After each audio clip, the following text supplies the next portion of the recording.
Okay, we're going to introduce a piece of maths now which is very famous and often sounds more confusing than it needs to be.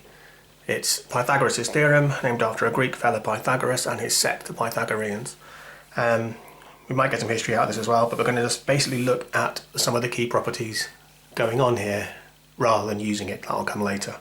So, I've got some squares in front of me. Now, if you think you know what Pythagoras' theorem is, the squares might make some sense to you, or they might surprise you because they haven't got a shape you were expecting. But bear with me and you'll see why I've got the squares first. So these squares aren't random, they have some properties that are important to make this work. So you'll see for any particular square, I've written on each one the length of an edge, which will be the same for all four, that's how squares are, and the area, which you should know is that number squared. Okay, so this should be, within a rounding error, 5.56 squared. And this will be the square root of 30.87. And that's just how you find the area of a square, or if you have the area, how you find the side length. The squaring and square rooting is a thing you should know anyway, just to do with basic algebra and inverses. Now these three triangles in particular, if I take the smaller two and add their areas, I get 30.87, which you'll see is that area. So I've chosen squares such that they form these sets of three, where the two small ones, their area is the same as the big one. So this amount of yellow here is the same as this amount of yellow, ignoring the text here. So that's one set of three.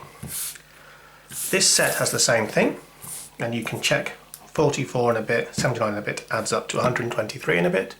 And if you want to, you can run that through a calculator and check. And we've got another set over here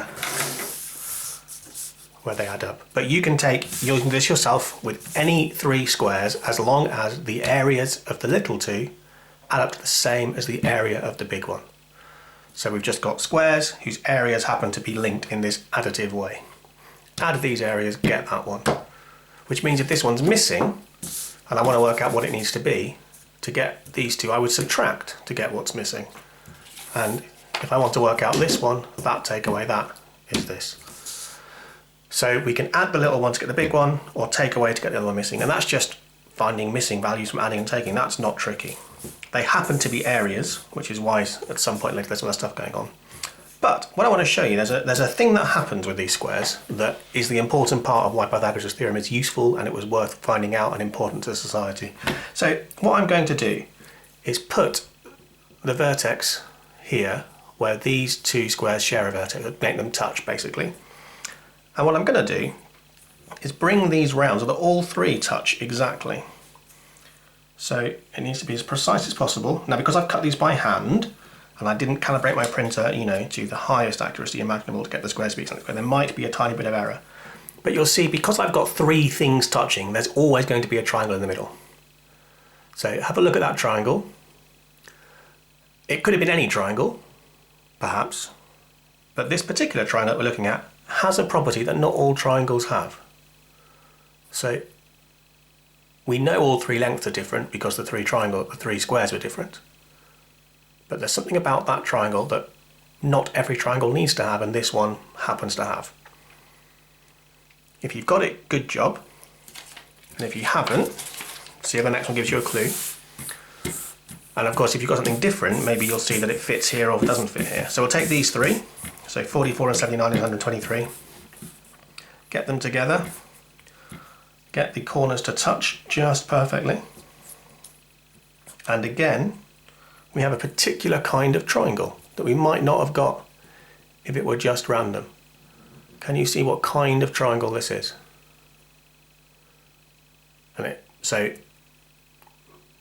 And finally, I'm going to put it in this space here. I think I should be able to. Get the big one over there, it should all fit in nicely. Yep. So, and this pair here might form something. So can you see what kind of triangle that has formed, where they all just touch perfectly? So, in case you haven't got it yet, this vertex here, where they meet, there is a right angle. And not every triangle has to have a right angle. There's a right angle here in this triangle. And in this triangle here, we again have a right angle. Down here, over here, we've got a right angle. And for the large one, we've also got a right angle. So I get those to touch again, line these up, we get a right angle. Now the reason I'm showing you this is to do with Pythagoras' theorem. Now Pythagoras' theorem is actually about the triangle, not about the squares. Okay?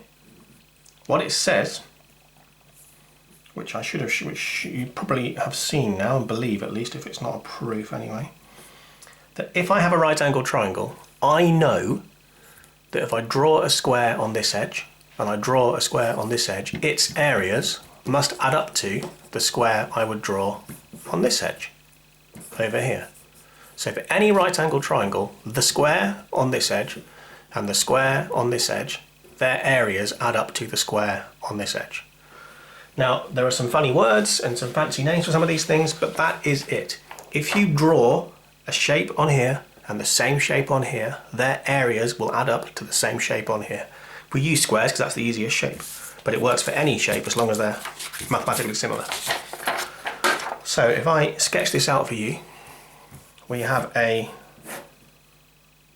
right angle drawn really accurately. So you're going to have to believe me when I say that's a right angle. This other length has a proper name. The one opposite the right angle, the longest edge, is called the hypotenuse. And I think that's why people find Pythagoras' theorem scary and tricky, because that word's got all of 3 syllables and some funny Greek spelling. 4 syllables, good job counting that. But that's it. It's just a word. It means this long edge. Okay? You might see it sometimes labelled as C. I prefer to label it as H or even sometimes S for reasons you'll get to higher algebra. But if you're going to match with your textbook, it will be C that this side is called. But it's hypotenuse. It's the hypotenuse, the long one. And these just need to have other names, so we'll call them A and B. It doesn't matter which one's which. So this square, if I draw it as an actual square, plus or minus my, accuracy, the square here will have an area of A squared, because that's how you find the area of a square. The square here will have the area of B squared. And the square here, which I'll try and draw accurately, or close to accurately, will have the area of C squared. And because these sets we found by doing that adding thing, I can write down that A squared added to B squared is C squared. And this is Pythagoras' theorem. Probably should be called the Pythagorean theorem, but history hasn't worked that way. We like to name it after one man wherever possible, rather than a group or any other people. I say we. People of history used to. So that is Pythagoras' theorem. So it applies to right angle triangles, and it's about linking the lengths of these right angle triangles to the length of the long one, because the areas on them add up in this square it, add it, square it kind of way. That is it. That's what Pythagoras' theorem is. So, ponder over that. Hopefully some of it will stick, and I'll show you how to use it in the near future.